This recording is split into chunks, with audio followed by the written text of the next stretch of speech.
Unwavering really came inspired by two things. It comes inspired, first of all, by watching the events unfold with Hurricane Katrina, particularly the treatment of the poor that happened.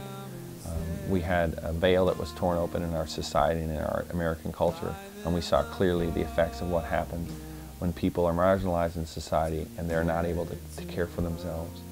And then all of a sudden, in the face of a tragedy, there they are, and we need to respond to that.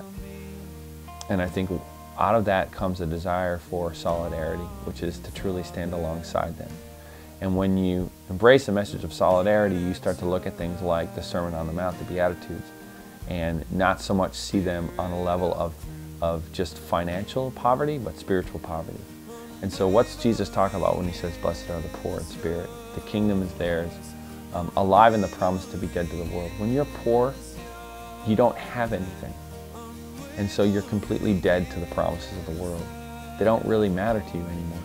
And so the first verse was about that, and the second verse was about looking at the idea of righteousness as being a gift that comes from humility.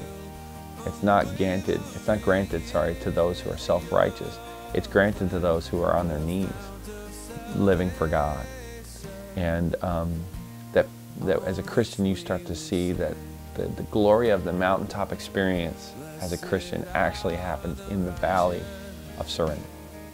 That's what makes Christianity so unbelievably revolutionary. It's that when we make ourselves low, God lifts us up.